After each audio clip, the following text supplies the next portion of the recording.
Hey, what's up, everyone? Welcome to this new episode of What's New in the iOS Community, my live newsletter where I don't just send you an email with the link to some articles, I actually read them, comment them, and discuss them with you live here on YouTube.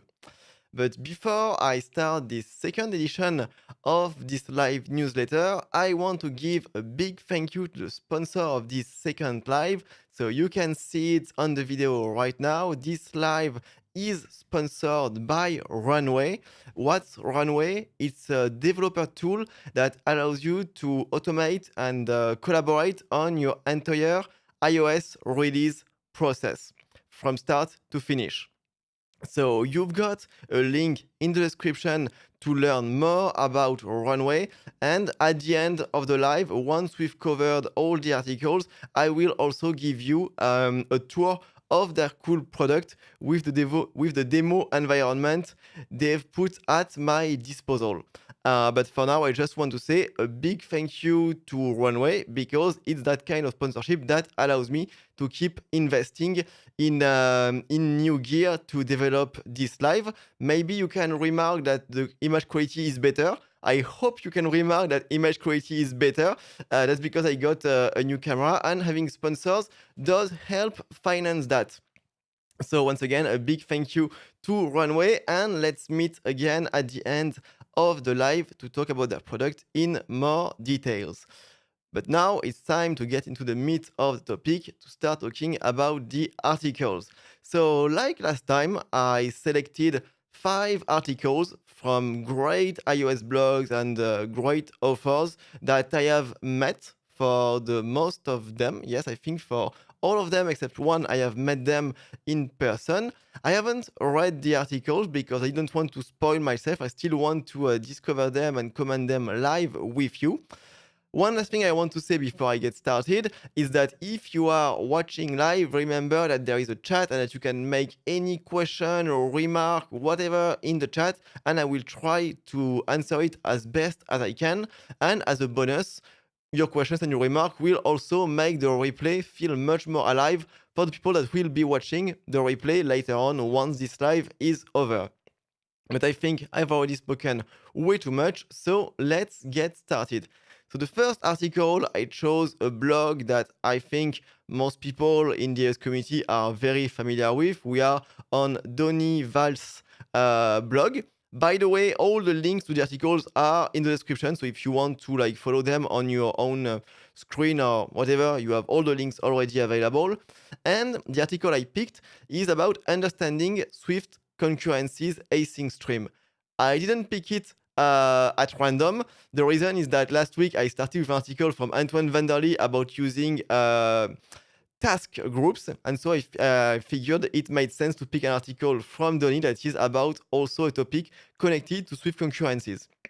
By the way, for the people who were there last week, I was very happy this afternoon because I actually managed to use the exact code snippet from the article from Antoine. So I'm always glad when this happens because it shows me if the article I showed you solved my problems, then it must definitely have helped solve a lot of problems for a lot of you who watched the live.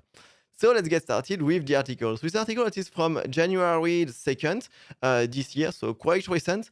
When you get an article about Swift, always check the date, especially if you find it through Google, because it's very easy to read articles that are maybe a bit old and maybe a bit outdated regarding the API that they talk about. But here it's recent, so we are good.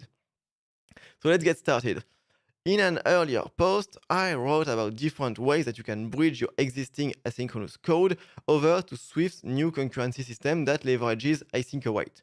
The mechanisms shown there work great for code where your code produces a single result that can be modeled as a single value. Because indeed, it's nice to have async await in Swift, and async await has been there for something like 2 years now, so there is more and more support for async await in the iOS framework and also in third-party frameworks. But of course, not all code supports async await and Swift concurrency. So how do you convert this existing code to Swift concurrency? So when code produces a single result, you use something that is called with checked or with unchecked continuation. So there is a link to an article that describes this. I also have a video on my channel about it. I think I also have a guest article on John Sandel's blog also about this. So this is what you use, this with check continuation, when your asynchronous code produces only a single result. So that's actually the case most of the time. Think about a network call, for instance, it produces only one result, either the return of the network call or an error. But there are potentially some asynchronous code that will produce several values. Think about, I don't know, like typical example would be like a timer, but it's a little bit of a toy example. But maybe like if you are, I don't know, loading a very big image and maybe you get it like part by part or that kind of thing where you actually get more than one piece of data.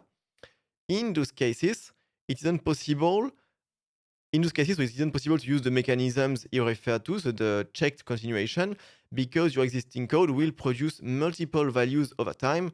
This is the case of things like download progress, the user's current location, and other similar situations. So I was struggling finding examples when I just had to scroll down and actually just read the article.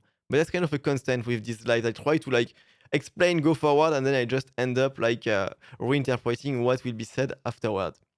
So generally speaking, these kinds of patterns would be modeled as async sequence objects that you can iterate over using an asynchronous for loop. So this for await in, or even more for try await in. So just like a regular for loop, except that there can be a suspend point because it's an async sequence, and so there could be a pause between two values being produced by the sequence, by the async sequence. So a basic example of this would be the lines property on URL. So it's something you will see a lot in Apple's example because they showed it a lot in WWDC 2 years ago. So if you get a URL and you call the property lines, it will return the line of the content of the URL interpreted as a text file. So here you would get all the lines of the HTML source code. This can be actually quite useful if you need to parse a simple file, like a simple like a key value file, for instance, could be quite useful. But what's the best way to build your own async sequences? Because of course here the async sequence already exists, but what do you do when it doesn't already exist? Implementing the async sequence protocol and building your own async iterator sounds tedious and error prone. Luckily, there's no reason for you to be doing any of that. So indeed, just like a sequence, when you want to, if you want to implement a sequence from scratch in Swift, you can absolutely do it, and you need to provide an iterator for it. Well, if you want to implement an async sequence, you need to provide an async iterator. So it's basically the underlying object that Swift uses when you do a for in loop. But luckily, we don't need to go that low level because there is a much better construct in Swift that, as you can guess, is going to be this async stream. So in this post, Donny will show us how you can leverage Swift's async stream to build custom async sequences that produce values whenever you need them to. So producing a simple async stream. An async stream can be produced in various ways. The easiest way to create an async stream is to use the async stream unfolding initializer. Its usage looks a bit as follows. So we create an async stream by using this initializer, which takes an unfolding argument, which seems to be a closure that here is just going to return a single value, I guess, because in.random only returns one value. So let's see. Let's see what Donny has to say about this example. Of course, this example isn't particularly useful on its own, but it does show how simple the concept of async stream unfolding is. We use this version of async stream whenever we can produce and return values for our async stream. And return values for our async stream. The closure that's passed to unfolding is async, so that closure could have a wait in it. So this means that we can await asynchronous operations from within from within our unfolding closure. So as always, I get ahead of the article. Your unfolding closure will be called every time you're expected to begin producing a value for your stream. Okay, so basically, every time someone tries to get a value from the async stream, I guess it calls the closure. In practice, this means that your closure will be called, you perform some work, you return a value, and then your closure is called. This repeats until the for loop is cancelled, the task that contains your async for loop is cancelled, or you return nil from your unfolding closure. Because indeed here it would never end by itself because you would always return a new random number. Interestingly, by the way, if you were wondering why there is a difference in Swift between sequence and collection, one of the reasons why there is a difference is not the only one, but it's the fact that a sequence can never finish. It's perfectly allowed for a sequence to always return a value and never finish, while a collection must be bounded, meaning that it must have a finite number of values. And the concept of infinite sequence, when we write the kind of code that we write in iOS apps, I guess we don't deal with it too much. The best we could have to approximate it would be, I don't know, like something that returns like the current time because it never ends. But if you implement some lower level things, for instance, if you do math code, in math you have a lot of sequences that are infinite, like the Fibonacci sequence, for instance. And so that's one of the reasons why there is this distinction between sequence and collections in Swift. So the async stream unfolding way to produce a stream of values is quite convenient, but it's particularly useful in situations where either you want to perform async work that needs to be awaited to produce elements. So I was about to say kind of producer-consumer pattern, but it seems to be very much a producer-consumer pattern. Or you have a need to handle back pressure when bridging an API you own. So same thing, because there will be this mechanism of where you cannot produce more than one value over time. And interestingly, this use case that Donny is describing is very similar to what async channel also does in the Swift package async algorithms. I see a question in the chat or a remark. Let me read it. I thought the difference was that the sequence can only be iterated through once and you can go back after getting the next value, but in collection you can... Yeah, that's why I was saying like it's one of the differences, but not the only one, because indeed a sequence, when you consume a value, you really consume it in the sense that it won't be available anymore. So that's another difference between sequence and collection. And there might be also more, like maybe potentially a sequence you can only access it sequentially, whereas a collection, I guess you must have a random access. I'm not sure that it holds for all collections, but I think there is also something around that.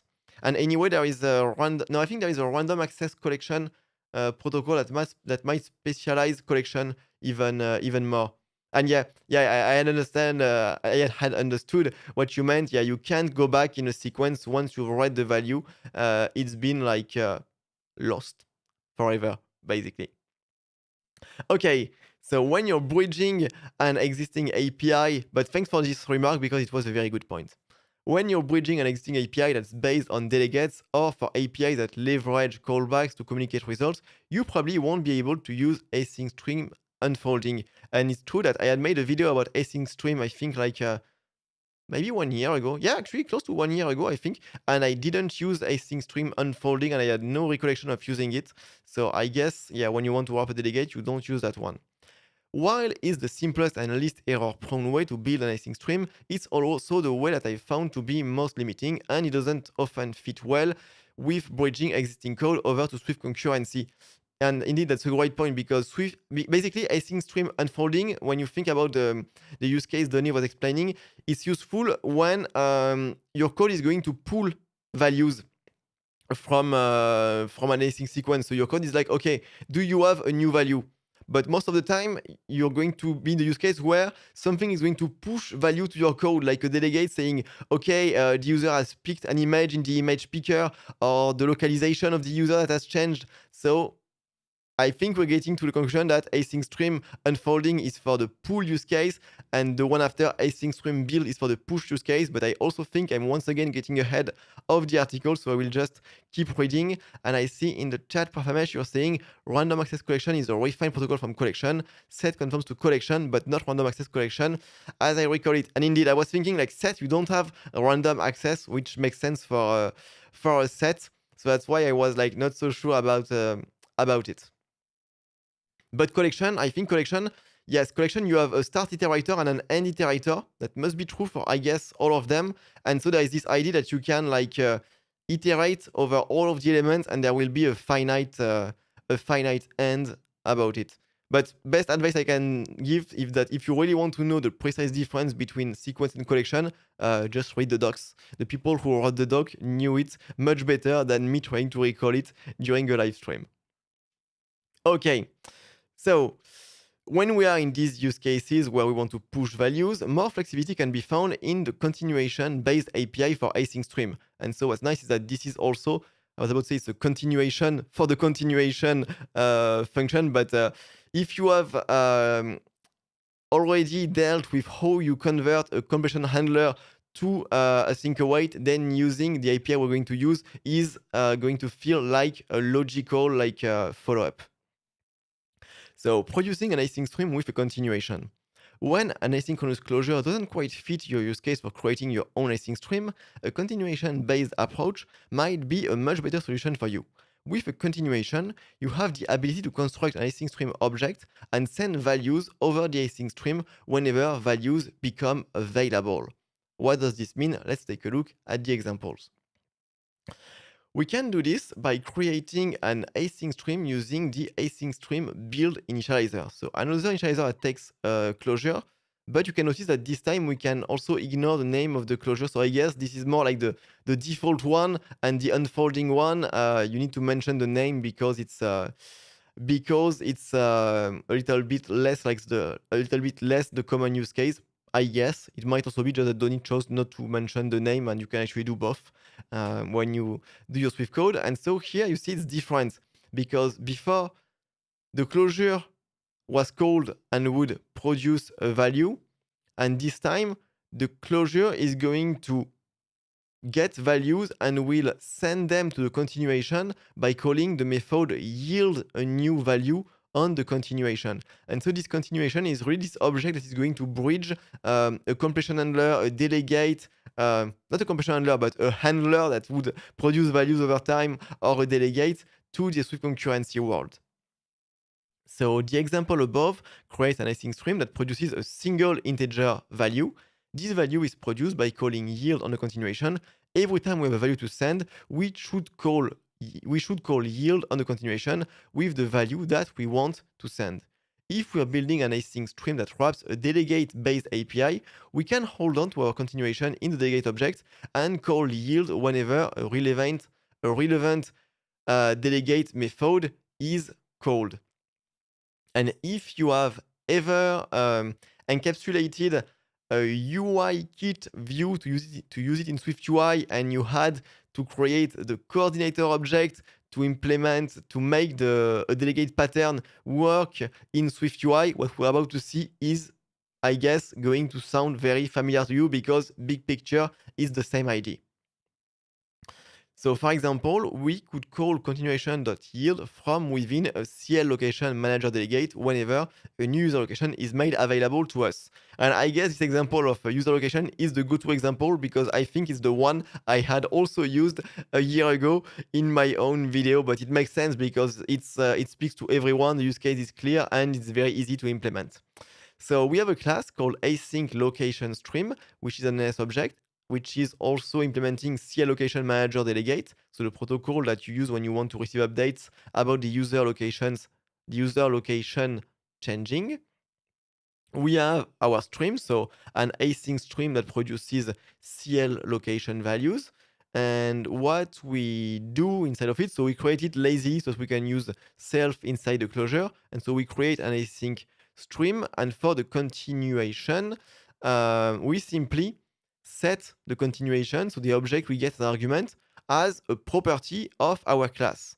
And then in the class, we implement the method that CL location manager, so the delegate method that CL location manager will call whenever there is a new value, so when there are new locations. And what we do is that for every location in the array, we call the method yield on the continuation. And so this is how we can bridge a delegate to an async sequence, how we can bridge the delegate pattern to the async sequence pattern, we could say.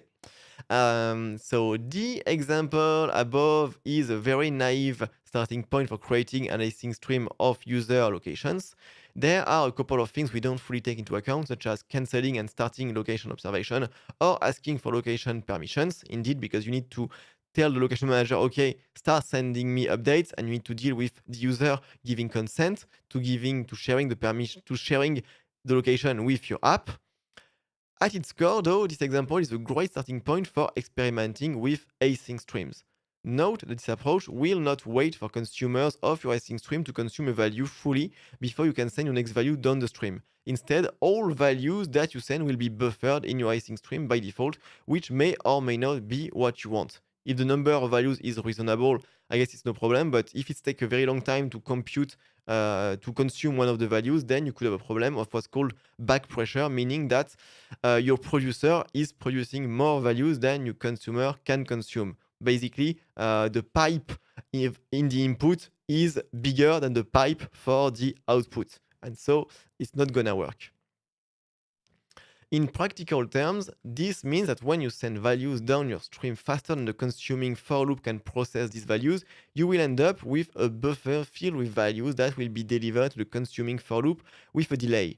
This might be exactly what you need, but if the values you send are somewhat time sensitive and ephemeral, it would potentially make sense to drop values if the consuming for loop isn't ready to receive values. So a great analogy would be a video game that just dropped frames because it couldn't generate them. Of course, you don't want your video game to generate all the frames, but keep building a delay between your actions and what's shown on the screen. You would rather it just drops a frame, but still somehow keeps up with the rhythm of you, the player, interacting with the controller. We could decide that we never want to hold on to more than one location and that we only want to buffer the last known location to avoid processing stale data.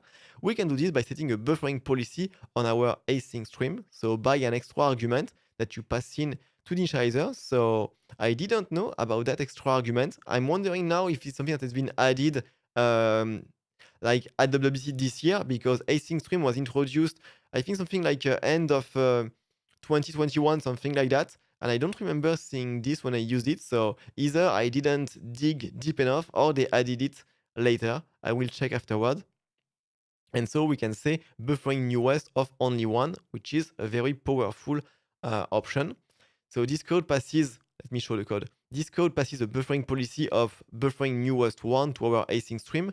This means that we will only buffer a single value if the consuming for loop isn't processing items fast enough, and we will discard all older values in favor of keeping only the latest location. If our stream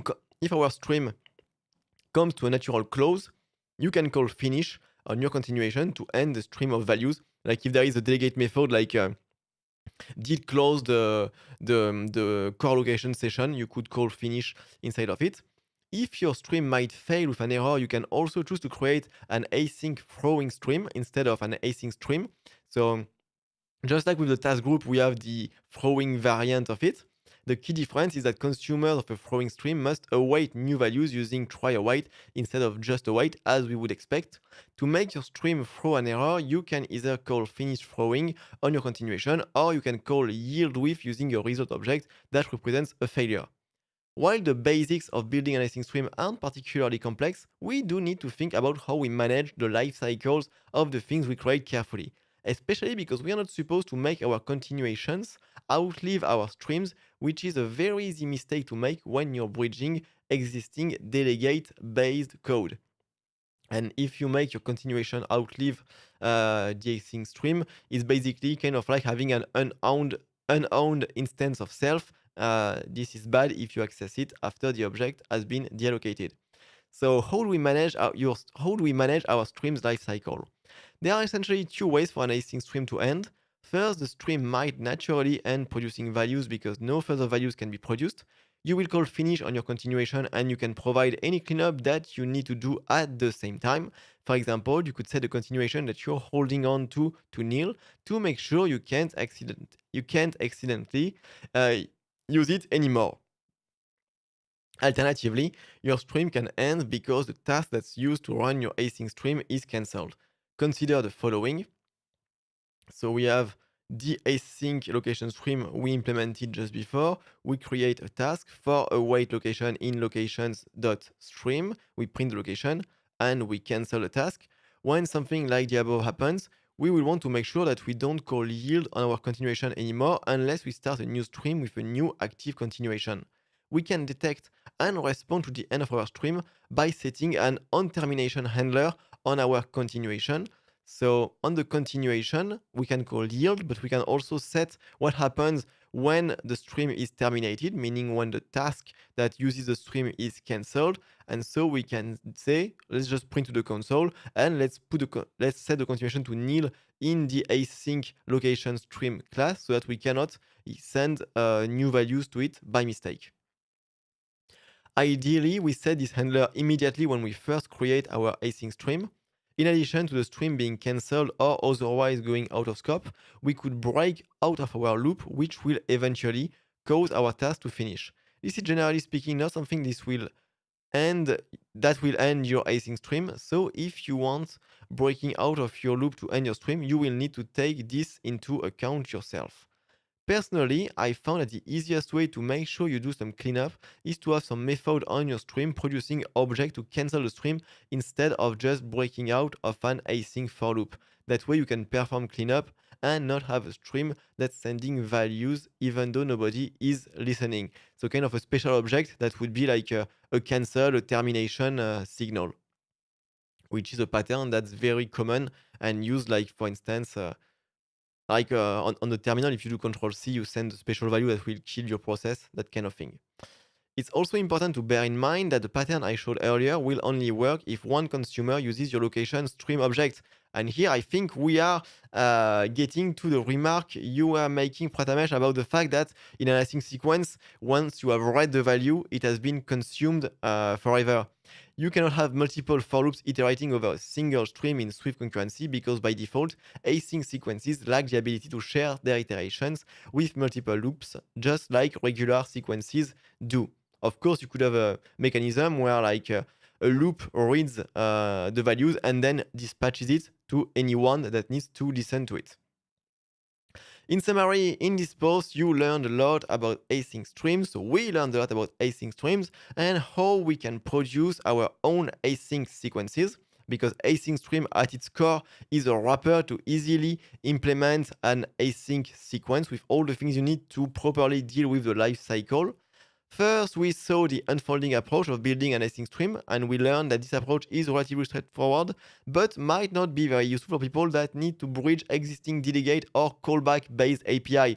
So as I was trying to phrase it, the unfolding approach is when your code needs to pull value, but not when values need to be pushed to your code. In that case, after exploring unfolding for a bit, we took a look at the build closure for async streams. We learned that this approach leverages a continuation object that can be called to produce values if and when needed, kind of like the produce values over time of Combine. Basically, by the way, async stream is a very simple publisher from Combine, at least conceptually. The idea is very much the same.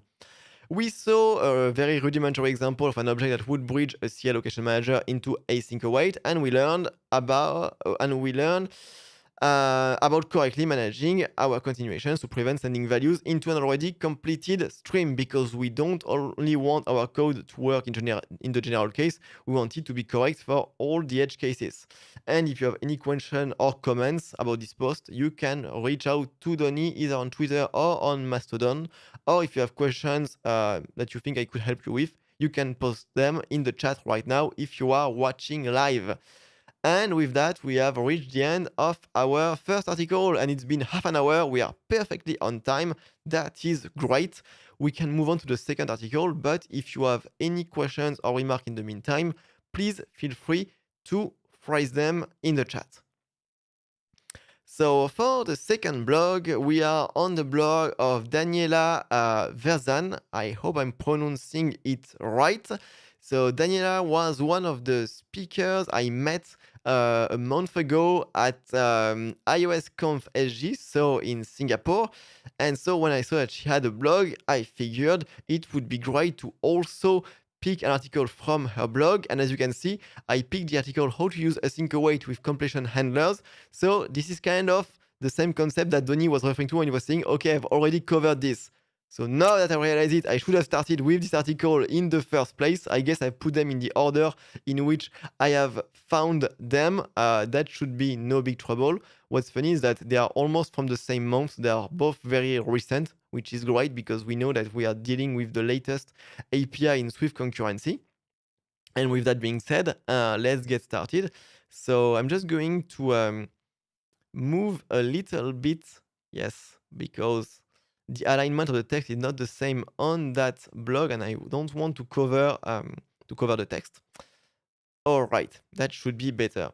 So how to use async await with completion handlers. So arguably, we are going to see an easier version of the problem that we saw before, because before it was about how do we bridge like delegates and things that needs to produce more than one values to async await. This time is just how do we bridge the good old completion handler to async await, and the good old completion handler only produces, as its name suggests, one result once the asynchronous operation has completed.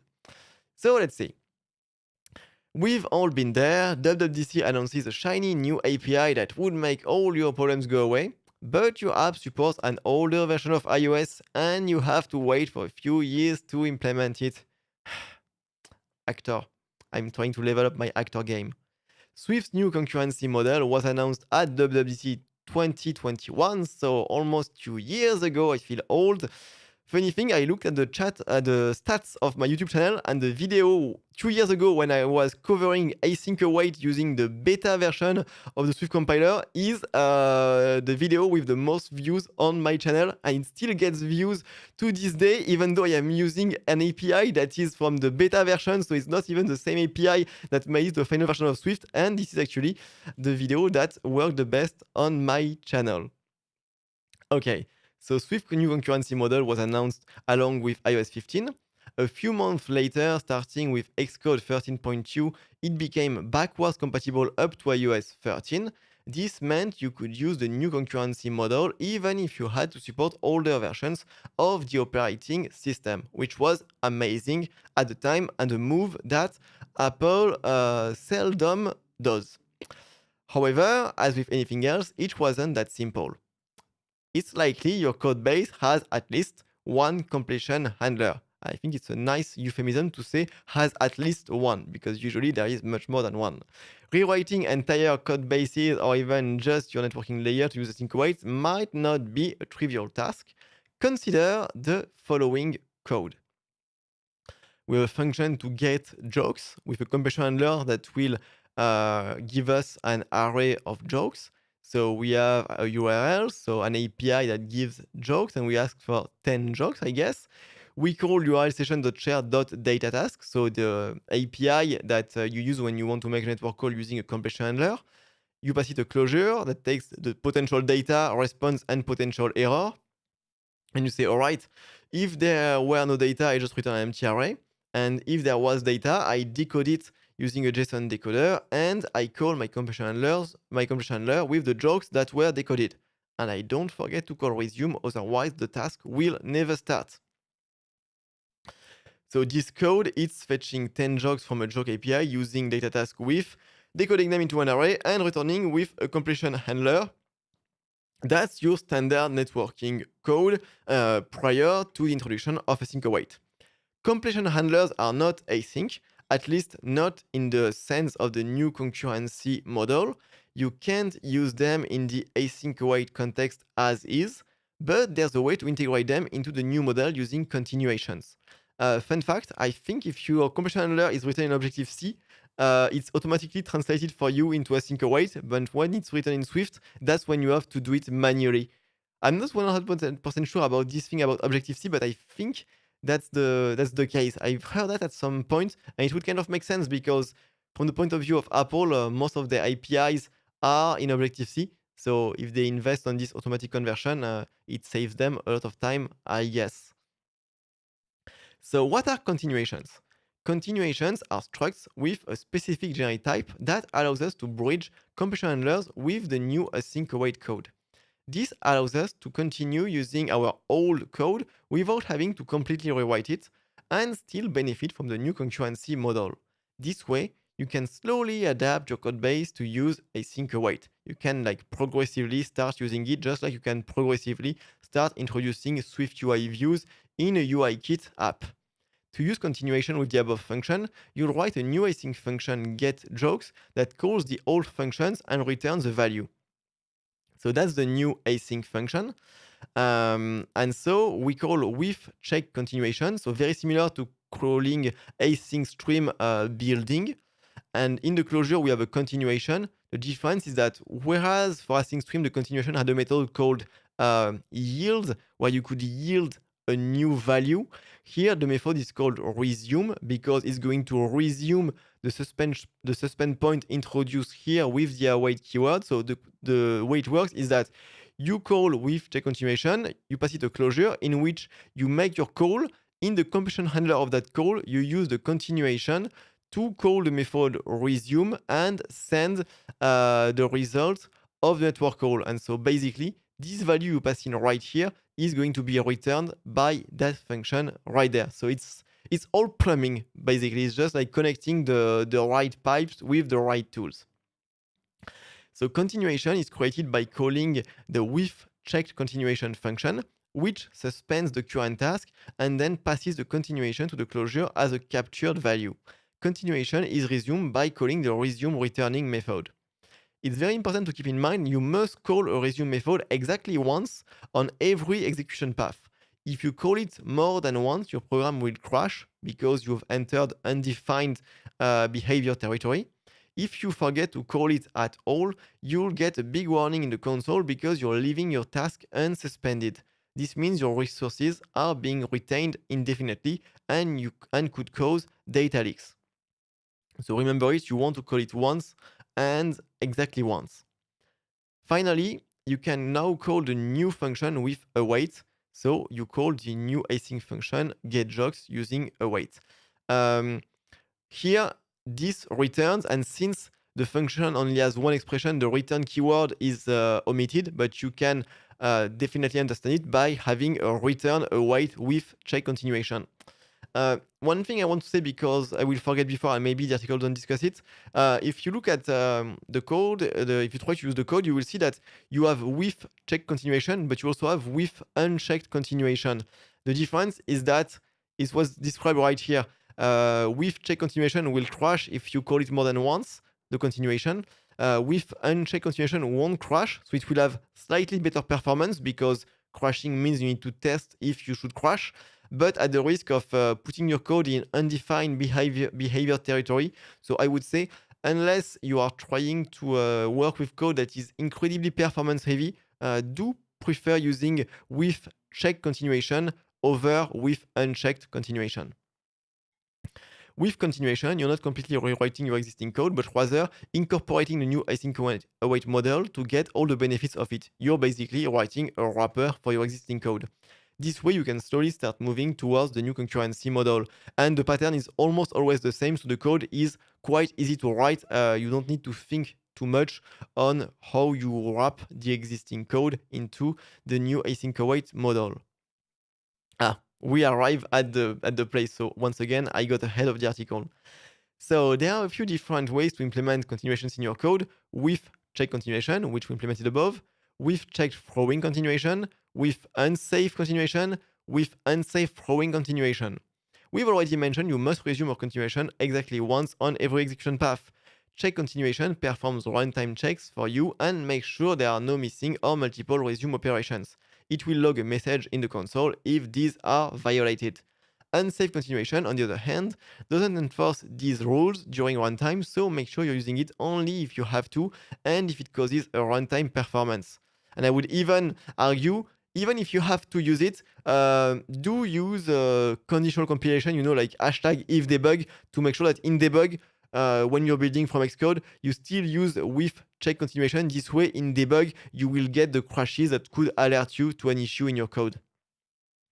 And check throwing continuation and unsafe throwing continuation let you create continuations that can throw errors, just as we saw for the async stream. There are also a few different ways to resume the task. Resume the task normally from suspension. Resume the task by throwing an error, and I think it's only available in throwing continuations. And resume the task either normally or throws an error based on the given result value. So when you're already getting a result from your completion handler, you can just call resume with, and it basically saves you doing a switch over the result. All of these are used depending on the type of continuation you're using and the return value, of course, because throwing, I guess it's only available when you are using a throwing continuation. That would make sense. Final thoughts. Implementing continuations means we don't have to wait years to be able to incorporate the new concurrency model in our code. We can bridge our existing code and get all the benefits of the new async await model. This means you can also start adopting it in your code base without having to completely rewrite the old code. Chris Leitner's Swift Concurrency Manifest is an interesting read if you'd like to learn more about the design and the background story on Swift's new concurrency model. I absolutely agree about this. I tried. I don't know if I read it or if I just skimmed over it once, but definitely it's a tough read. It's very theoretical content, very interesting, but you don't read that in between two tasks at work. No, you take the time, you sit down, and it's you're doing homework, basically. But it's a very interesting read, and even if you don't read everything, just the fact that you read a part of it is already going to be very useful to you as a Swift developer. We've reached the end of this second article, so Daniela is also saying we can reach her on Twitter if we have questions, feedback, or comments. So as with all the blogs and all the authors behind the blogs, I can only recommend that you go check out their blogs, go follow them on social media. If I pick them, is because I have total trust in their content being right, and so I can only recommend that you go follow them. If you have any question or remark, please feel free to make them in the chat. Oh my god, the chat hadn't scrolled automatically, and so I missed a few comments. So Sofiane, you were saying perfect for WebSockets. Yes, I think you're referring to async stream, but yes, WebSockets, you can definitely use an async stream to implement them. Absolutely. Is async stream a class or a struct? Is it possible to write a fully custom stream? So you could write a fully custom stream by writing a fully custom async sequence. And is async stream a class or a struct? That's a great point. I would say it's a class because it seems to have a life cycle of its own. So I would say it's a class, but I'm not sure actually. You know what? If you want to go check the docs and tell us, I'm scared of opening a new window because I have all my windows set and I'm scared of closing the wrong tab. But if you can check it out, I would say it's a class, I would say it's a reference type, but I'm not 100% sure. So let's move on to the third article. So we are back to a blog that we saw last time. So we are back to Sarun W's blog. So last time he had an article about how to implement multi-criteria sorting on Swift arrays. And this time it's going to be, so I'm over the code. Let me see. I need to find a way to make it fit. Trying to do a few things live. Okay, let me zoom one more. Okay, a bit more. All right, and I will keep the text at the top this way. It should work. Every blog has a different layout. It makes it always more challenging. And I guess I will also make myself a little bit smaller because it doesn't make sense if I cover the article. All right, seems we're good. So why did I pick another article from Sarun? It's because his articles, they remind me a lot of the content I started with. I started by making a framework called KeePath Kit that you can still find on my GitHub, which was about how to do like a generic data manipulation in Swift using KeePaths. And so I feel like I could have written this article like 1 or 2 years ago. And so it feels like a good trip down memory lane of reading his articles. So you're saying it's a struct. That's interesting. It might be that the struct internally still holds on to like closures and stuff which are reference type. But interesting. It's interesting to see that it's a struct, but it might be like a deceitful struct. You know, like kind of like a task. A task. It's not. It's no longer called a task handle. It's just called a task. But essentially, it's a task handle. Is a struct in Swift also. But it doesn't mean that it cannot like create memory leaks or things like that. So we're going to see different ways to sort an array of strings in Swift. So how to sort an array of strings? There are two ways to sort in Swift, the one that mutates the original array and the one that don't. Both of them share the same requirement. The element in the collection must conform to the comparable protocol. So in theory, you don't necessarily need to be able to perform comparisons to do a sort. There are sorting algorithms that don't rely on comparisons. For instance, the bucket sort. However, it's true that the sorting algorithms we do have in the Swift standard library, they all rely on comparisons under the hood, and so you need to implement comparable. Types that conform to comparable protocol can be compared using the relational operators, so less than or equal, greater than or equal, and greater than. Many types in the Swift standard library, including string, they conform to the comparable protocol. Interestingly, if you look, you can look at how comparable is implemented because that part of the Swift standard library is open source and available on GitHub. And maybe you've wondered, like, how come that you only need to implement less than, strictly less than, to conform to comparable, but still get access to the three other operator? And it's because in an extension, the three other operators can be implemented just by using less than. So actually, you only need to implement this one and you get all the other ones for free. And it's actually a bad practice to try and implement all of them yourselves because you could create like subtle bugs that would just like lead to trouble. So I guess the only time where you would want to implement these three operators yourself is for the very rare cases where you could have some like important performance boost. Like you wouldn't use the same logic to compare in descending than in ascending order, but most of the time you only implement that one and you get the three other ones for free. But let's go back to topic. So mutating sort with sort and sort by. Sort and sort by are sort functions that mutate the original array.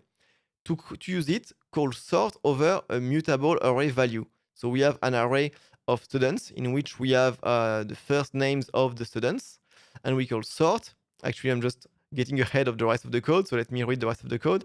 So line 1, so since sort is a mutating function, you have to declare the array as a var. Otherwise, you will get a following error: cannot use mutating member on immutable value. That makes sense. Sort will use the less than operator when making a comparison among elements, which results in ascending sort order. To sort in descending order, you need to use sort by method, which allows you to specify a comparison closure that returns true if its first argument should be ordered before its second argument. So here you are using the greater than operator to sort in descending order. I think you can also do sort by and just pass in this operator because this operator is actually just a function in the eye of the Swift compiler. And so there is also this shorthand syntax. But this is a mutable sort, meaning that we have mutated the array. Sorted and sorted by have the same functionality as sort and sort by. The only difference is that they return the new sorted elements of the sequence instead of modifying the original array. So this time the array is a let constant. We call sorted on it. We assign it to a new variable, and in the original array, we still have the original order. And in sorted students, we have the students being sorted by increasing order of their first names. So we can use let here, exactly what I said. We need to declare a new variable to read a sorted result because it's no longer mutating the array. So we need to store the result if we want to use it.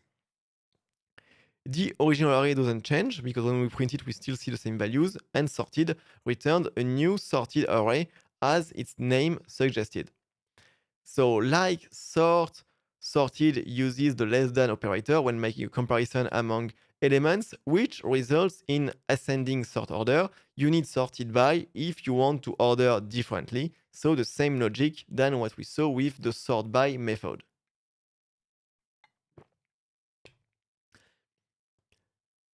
This sort function is straightforward.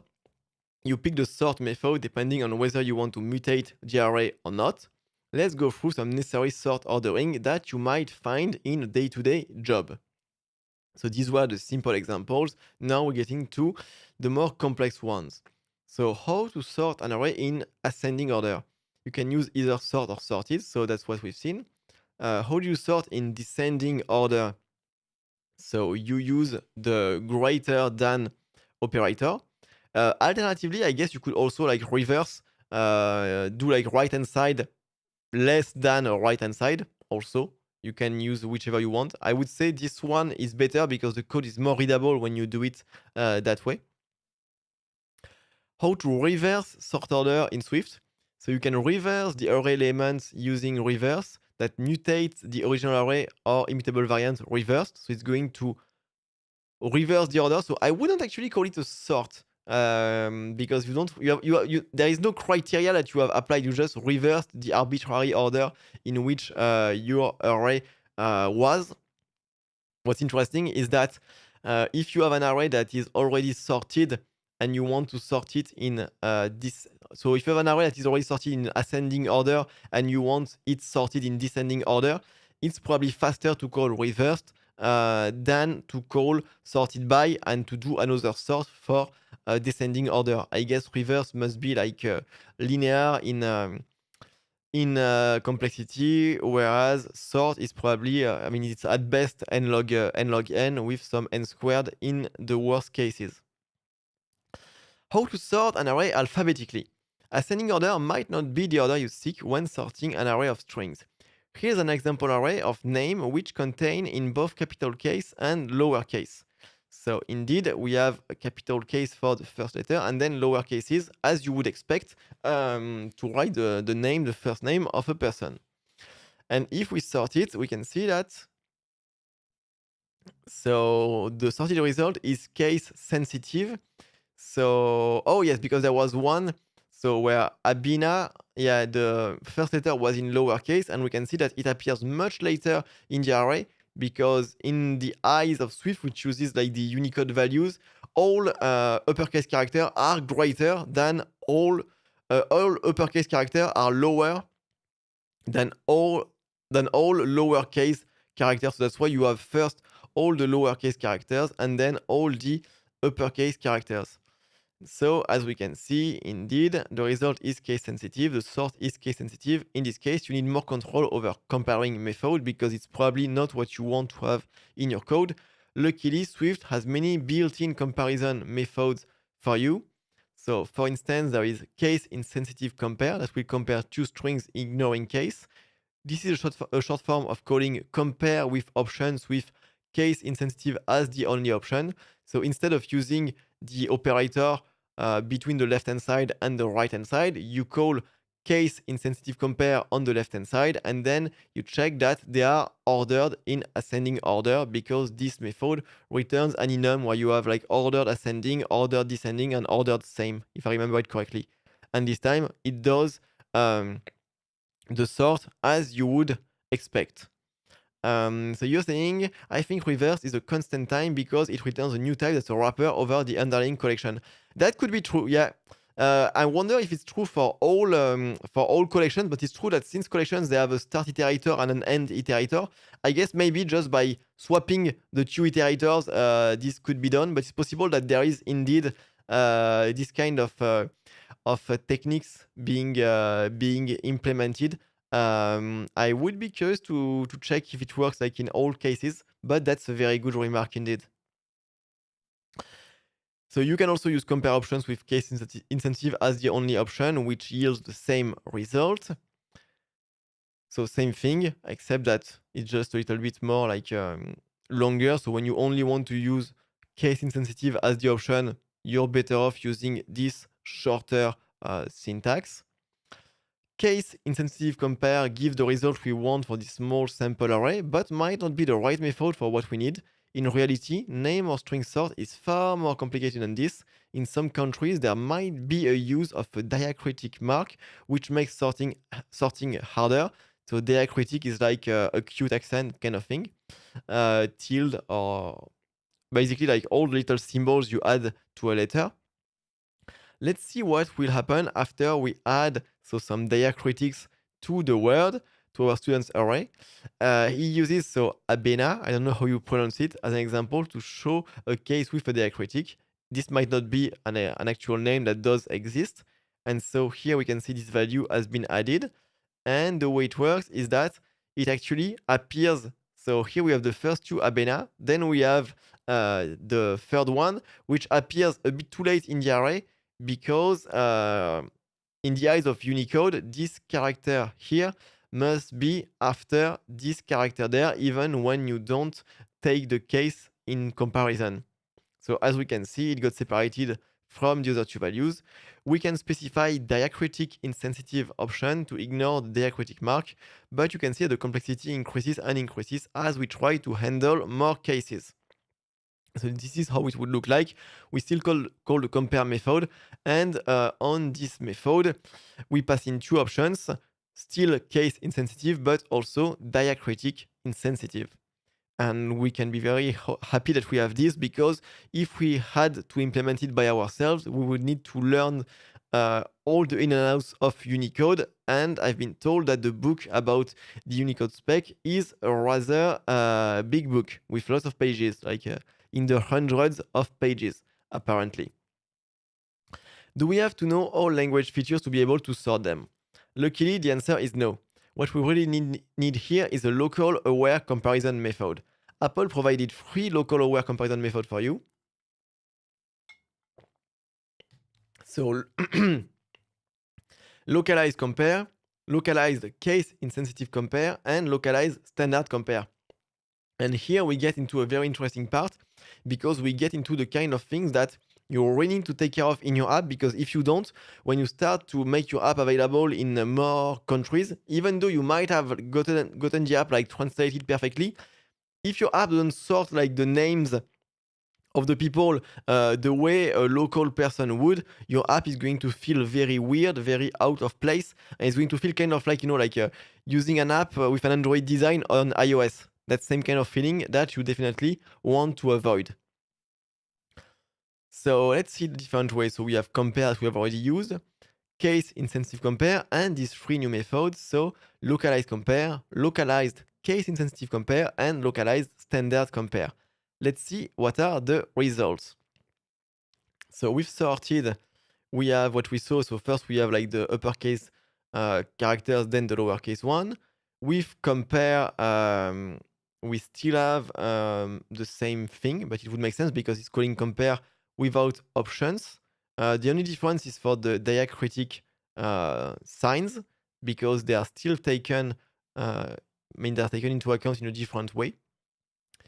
Then we have case insensitive compare. So this does what we saw, and the diacritic signs are not handled particularly well. Then localized compare.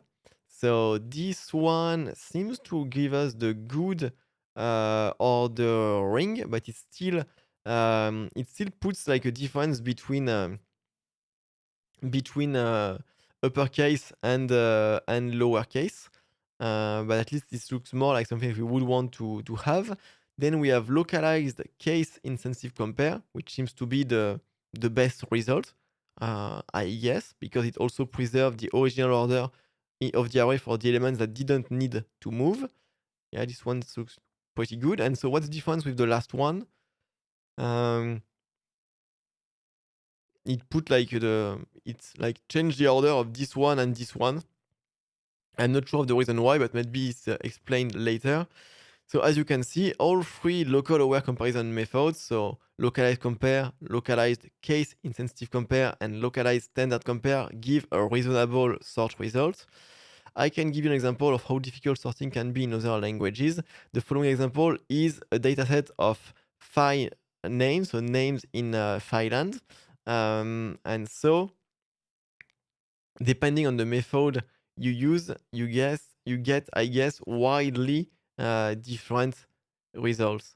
And let's see, it seems that the localized versions they seem to offer like something that is the same in most of the cases. You might see them as gibberish, but you can see on rows 7, 8, and 9 that there is an order difference between local aware and non-local aware. And for someone that is a local, the difference, I guess, would be extremely clear. So there are three local aware methods. Which one should I use? Localized standard compare is the one that you should use. The reason is in the next section. So how to sort file name or string with numbers. So if your string contains a number such as name2.txt, name7.txt, and name25.txt, you want it to sort like this, so 2, 7, and 25 after. Not like this, first 2, then 25, then 7. Even though if you were to sort using a naive approach, this is what you would get. This is where localized standard compare comes to the rescue.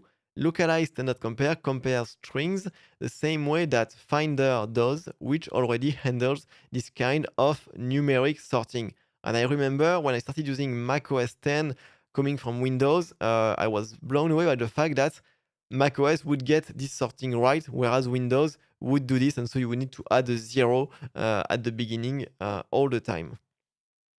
And so you call localized standard compare. You can achieve similar effect with compare and passing in options, so option numeric with the current local. Okay?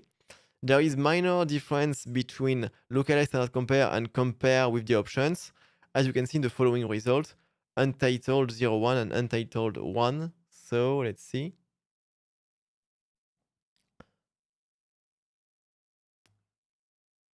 So here we have localized. Okay, that's the custom one, and localized standard compare.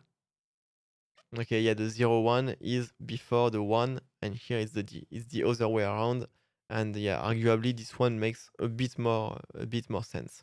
And honestly, I don't think I've ever used localized standard compare, but at the same time, don't think I've used situations where you need to sort data other than sorting by date or by things that where the order is very very clear cut. But I really like the point that this article makes, because just like Apple puts a strong emphasis on the fact that everything that is user facing in your app should be localized, even formatters, because you don't format the name of a person, for instance, the same way depending on countries. Some countries put the first name first and then last name after, but in other countries, it's like the inverse in Korea, for instance. And if you were to show it the other way around, it would look super weird. And so the same way, when you are sorting data that is user facing, you want to make sure that you are sorting it using the way that a local person using the app in the local would expect you to.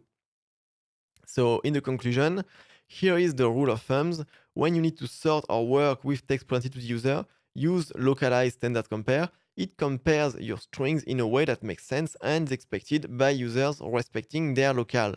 Localized standard compare will give you the same result as System Finder does, so using it will give a result that Apple users are already accustomed to. And this is also a great point on why you should use it. If you have a particular need that doesn't match what localized standard compare provided, you can use compare with the options, but please make sure you pass the user's local as an argument to get a local aware feature. And I'm gonna make a screenshot of localized standard compare because it will be a great topic for one of my Swift in 60 seconds videos in the future. And so this is how you would call the method passing the local as an argument. And in the related resources, you have the link to the doc to the Apple documentation. So this was a rather short article, but an article with quite a good value because it reminded us that there is this function, localized standard compare, that is very useful and very easy to use. The great thing is that it's not harder to use localized standard compare than it is to use the built-in comparison operator. So there is basically like no downside to using it. So maybe like after seeing this, you will want to take a look back at some features of your app to check like how are you implementing comparisons. But personally, I'm glad I've read about this article because it wasn't like I guess I knew it at some point, but I didn't know it like top of my head, and now it has like made me more aware of it. All right. Shall we move on to the next article? So for the next article, I chose an article for someone that is very famous in the iOS community. It's arguably one of the first, if not the first iOS developer that got like that kind of footing in the community by the quality of his content. We are of course going to John Sandel's website, Swift by Sandel. I might have gotten inspired by the name of my website, Swift with Vincent. You can see that I chose a different preposition. I didn't do Swift by Vincent because that would have been too close to plagiarism. Swift with Vincent is more like inspiration. But I'm very glad to cover an article from John Sandel in this live. And I picked an article that is quite recent, that he published quite recently, and it is about a topic I found interesting because it's about how to observe the content offset on the SwiftUI scroll view. The killer feature of scroll views in SwiftUI is that they are so much easier to put in place than in UIKit. And if you want to scroll to make an element visible, it's so easy. Like I used it last Friday and I was amazed by how simple it was. I was like, it's too easy. Something must be wrong, but no, it's just that easy. But on the other hand, when you want to do a more complex thing, when you need to get the content offset, so where is the scroll positioned in the scroll view, there is no built-in API to do it. And while it might seem like an advanced use case, actually, you end up needing it faster than you think. For instance, imagine you have an animation where you want to hide a button that's on the bottom as you start scrolling, something that is, I guess, kind of common with infinite scrolls in applications. I know that in Photoroom, like on the first page, there is a button that is big, and when you start scrolling, it animates to get smaller. And to trigger the animation, you need to know what is the content offset. So this article is going to be about how do you get that content offset when you use a scroll view in SwiftUI. And I'm so sure that what I've been blabbing on about is going to be in the intro of the article.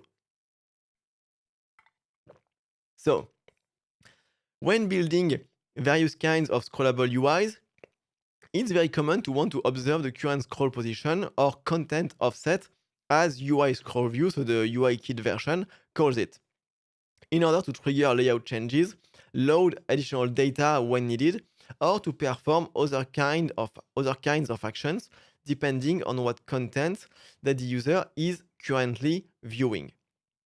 However, when it comes to SwiftUI scroll view, there's currently, at the time of writing, so at the time of 2 weeks ago, no built-in way to perform such scrolling observations. While embedding a scroll view reader within a scroll view does enable us to change the scroll position in code, what I was referring to, it strangely, especially given its name, doesn't let us read the current content offset in any way. One way to solve the problem would be to utilize the rich capabilities of UIKit's UI scroll view, which, thanks to its delegate protocol and the scroll view scroll method, provides an easy way to get notified whenever any kind of scrolling occurred. However, even though I'm normally a big fan of using UI view representable and other SwiftUI UIKit interoperability mechanisms, in this case, we'd have to write quite a bit of extra code to bridge the gap between the two frameworks. Because, like I told you, scroll views in UIKit are hard. That's mainly because, at least on iOS, we can only embed SwiftUI content within a UI hosting controller, not within a self-managed UI view. So if we want to embed if we want to build a custom observable version of scroll view using UI scroll view, then we'd have to wrap that implementation in a view controller, and then manage the relationship between our UI hosting controller and things like the keyboard, the scroll views content size, safe area insets, and so on. Not impossible by any means, but still a fair bit of additional work and complexity. So let's instead see if we can find a completely SwiftUI native way to perform such content offset observation. So resolving frames using Geometry Reader. One thing that's key to realize before we begin is that both UI scroll view and SwiftUI scroll view perform their scrolling by offsetting a container that's hosting our actual scrollable content. Then they clip that container to their bounds to produce the illusion of the viewport moving. Okay, so what they say is that the content is there and simply like being moved around on the screen, and only a part of it is visible. So if we can find a way to observe the frame of that container, then we'll essentially have found a way to observe the scroll views content offset. Yeah, because so like all the content is drawn, but only a part of it is visible. And so if the content moves, well, from the new frame of the content, you can derive what the content offset currently is. Okay, that makes sense. That's where our good old friend Geometry Reader comes in. Wouldn't be a proper SwiftUI layout workaround without it, right? So Geometry Reader is the view you can use in SwiftUI when you want to read the geometry of the view. If you need to read what's the space available to my view, you need to use Geometry Reader to get access to that data. So while Geometry Reader is mostly used to access the size of the view that it's hosted in, or more accurately, that view's proposed size, because the view could choose to ignore the size. Think about like an image when you don't spec how it should resize its contents. The image will attempt to render the image at 100% scale, and it will draw outside of the proposed size you've given to it. It also has another neat trick up its sleeve, in that it can be asked to read the frame of the current view relative to a given coordinate system. I think I used it recently. I used it to implement kind of a magic move animation transition between a SwiftUI view and a UIKit view, and I was kind of glad that it was quite easy to implement. So I'm curious to see if it will be the same trick under the hood or not. So to use that capability, let's start by creating a position observing view, which lets us bind a CG point value to the current position of that view relative to a coordinate space. That will also pass in as an argument.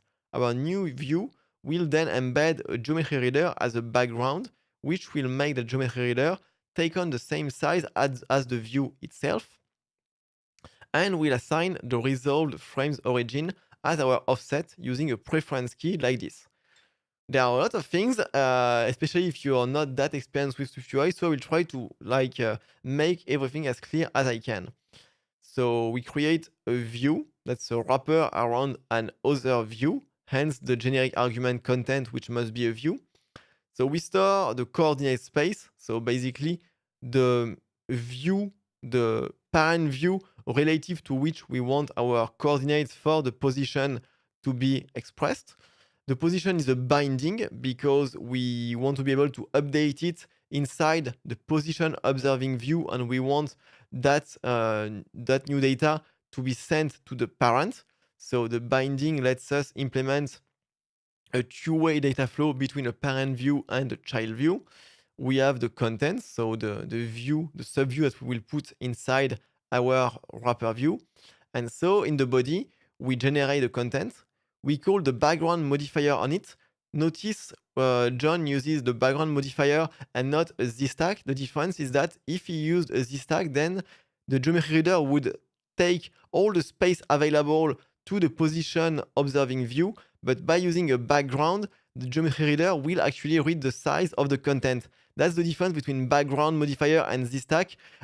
In background modifier, the background will have a proposed size that is the same as the view you call the modifier background on, whereas if you use a ZStack, then the ZStack will take the size of the largest of the views that it contains.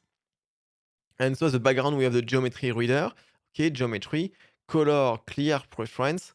So that's a trick if you want to be able to set a preference key. So what's a preference key? It's a way to have kind of like a binding, to have data that goes from a child view to a parent view, but between views that don't know each other. Normally, you don't use it in this raw form. You encapsulate it, and Apple encapsulates it in their API. A typical example would be navigation title.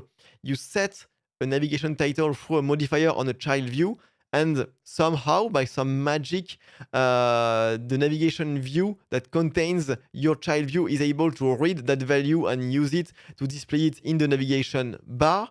There's no magic involved. Actually, navigation title sets a preference key using this API, this modifier right here, preference key value, and the navigation view reads the preference key using on preference change. And so what happens is that we say, okay, whenever there is like the frame changes, we want the frame expressed in the coordinate space we passed, and we want to get its origin, so its top left point. And then in the content, we observe the preference key, and we simply set it to the binding. So it seems like a bit of code, but it's actually the only way that you can implement it. So because here you are in a SwiftUI view. In a SwiftUI view, like you cannot do really like side effects. You can only read values. So here you are reading the new value and setting it to the preference key. And then for the side effect of updating the binding, you need to use a modifier like on preference change. If you want to learn more about like how preference keys work in Swift, in SwiftUI, I know that John has some great articles on his website, and I definitely use them when I had to learn about preference keys myself, something like 1.5 years ago. And also, if you want to learn more about View Builder, I won't go into too much detail about it because it's not that much used. At View Builder simply says that you can use inside a content closure everything you can use inside a body, basically. Okay,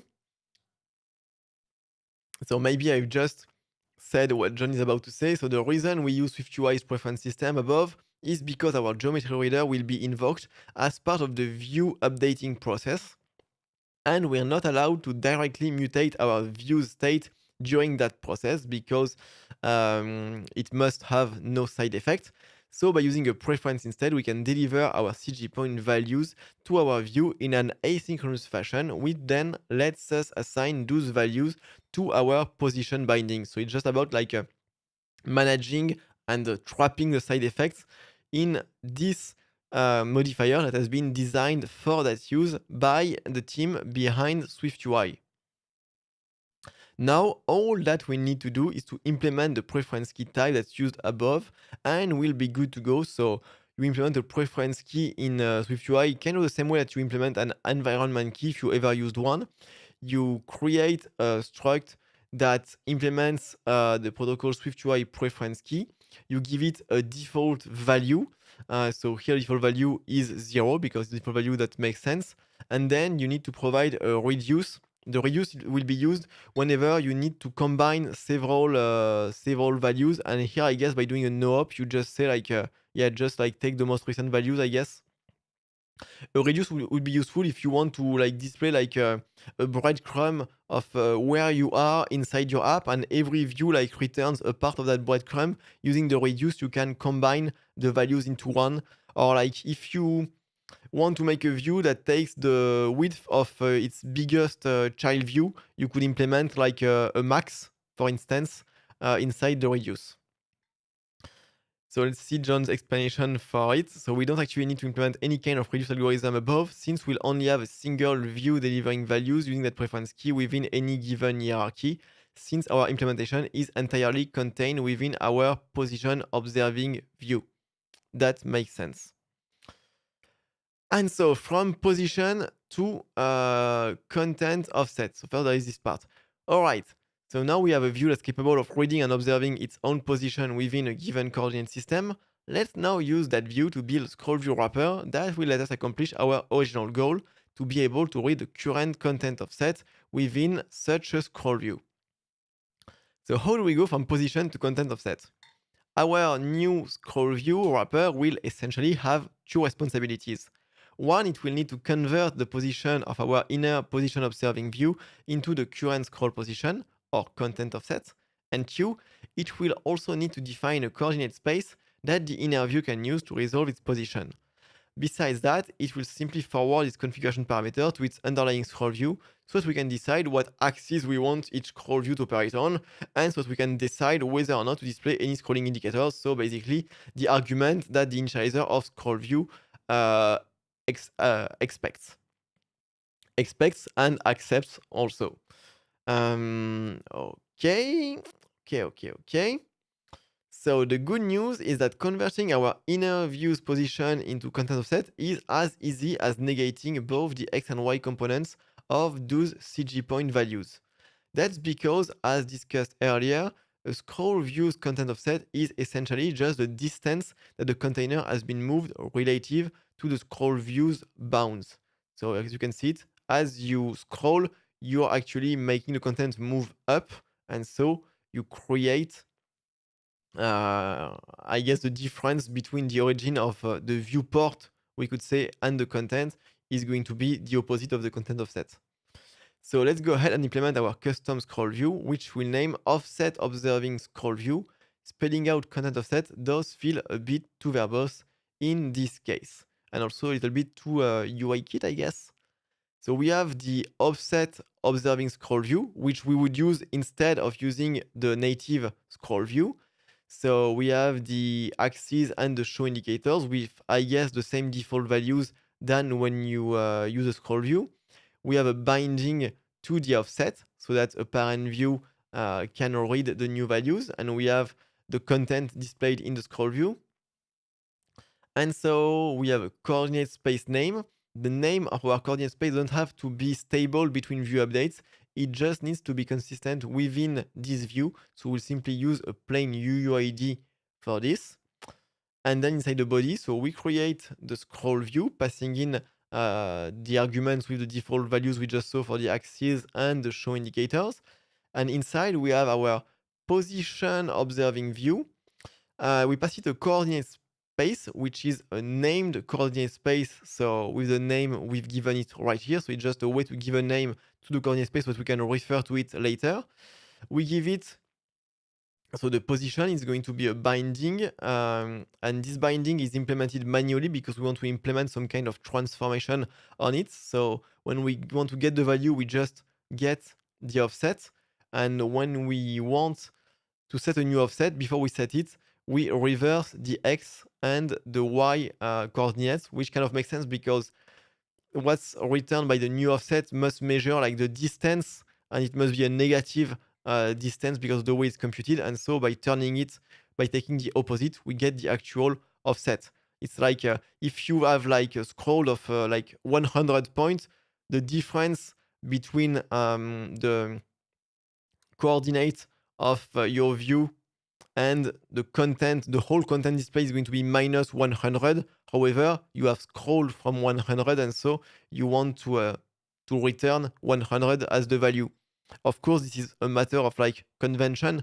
Remember, like people who have used macOS more than 10 years ago might remember that now when you scroll and you move your fingers up on the trackpad, it scrolls down like it does on phones, but before it wasn't like that. When you would move your fingers up on the trackpad, it would scroll up, and when you move them down, it would scroll down. So it shows that it's still, in the end, a matter of convention. But here, by doing it that way, I guess we are like we are relevant and consistent with the way other parts of iOS use a content offset, because having a negative value would definitely don't make sense, or it would mean something else. Actually, you can have a negative value for a content offset when you have, like if you are scrolling past the bounds and it's starting to like bounce and do the elastic animation. In that case, you have a negative offset, and you could use it. For instance, the UI refresh. So when you do a pull to refresh, you are leveraging a case where the content offset becomes negative. I think I have diverted a bit too much from the topic. So there is this custom binding to implement a transform before setting the new value. And finally, we give the name coordinate space to our scroll view. So this is a modifier we can use, I guess, to say, okay, this view, this scroll view, it refers to that coordinate space.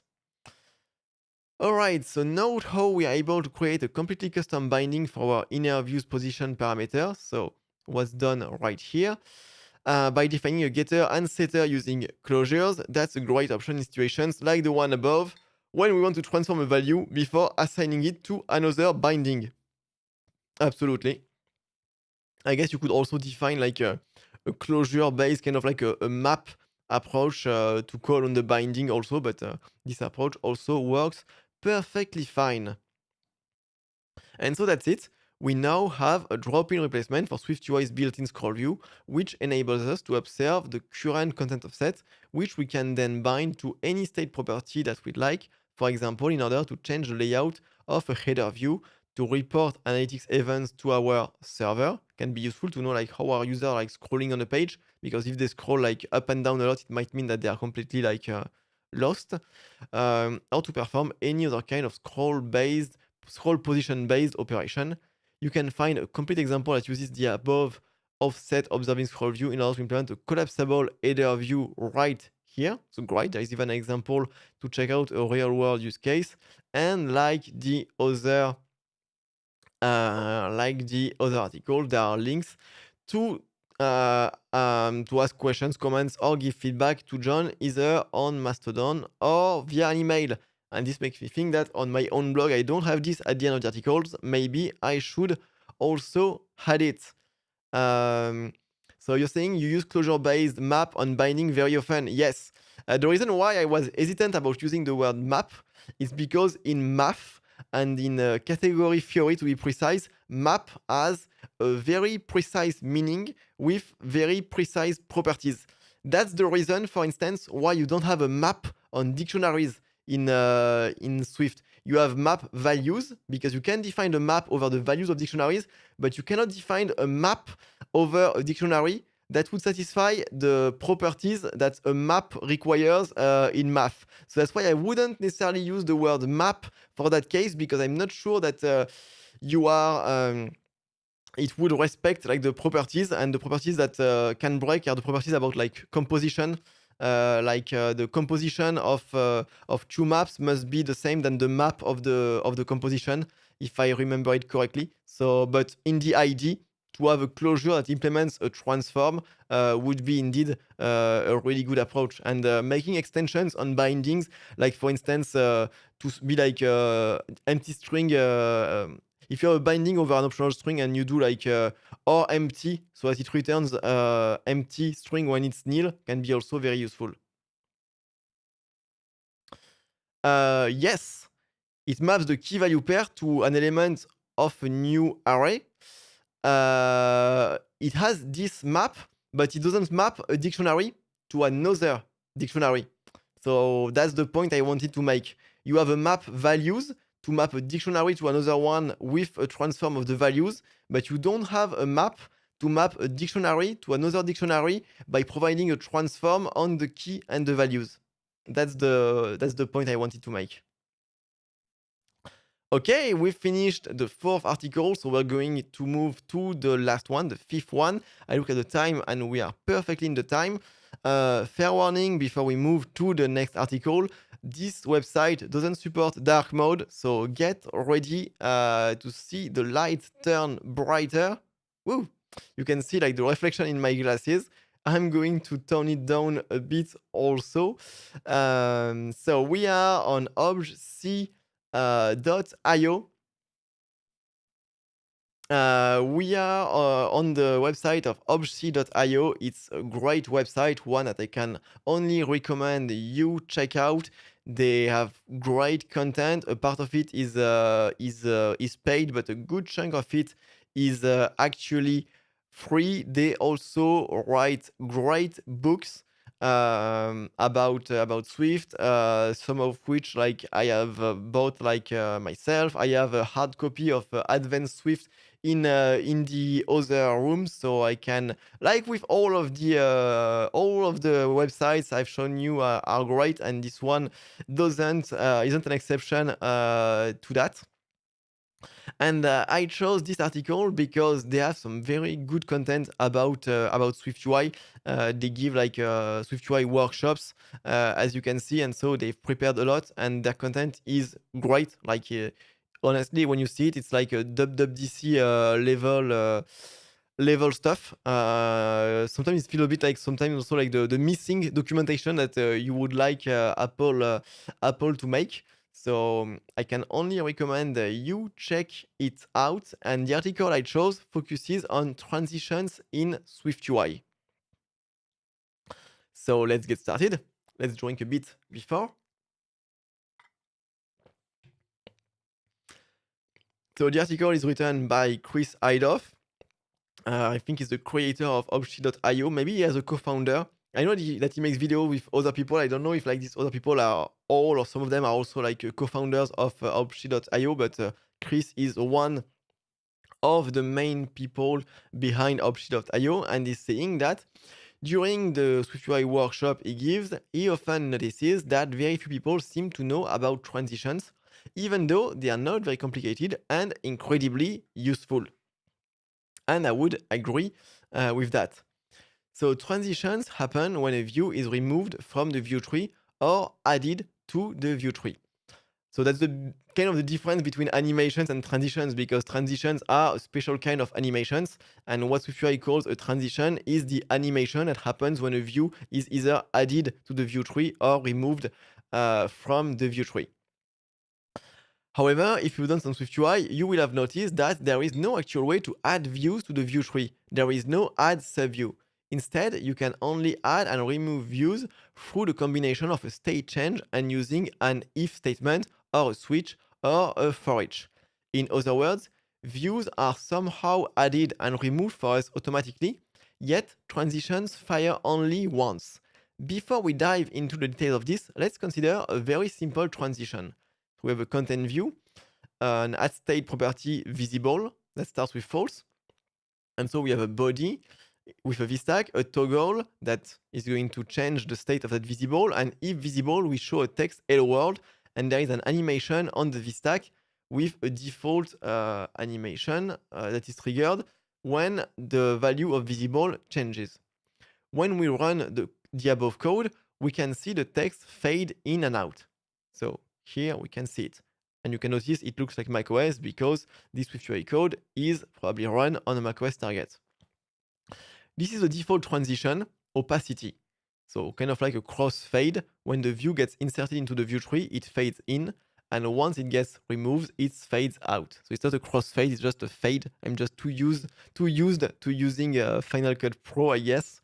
Note that if the body executes again, the view doesn't fade in again unless the condition in the if statement changes.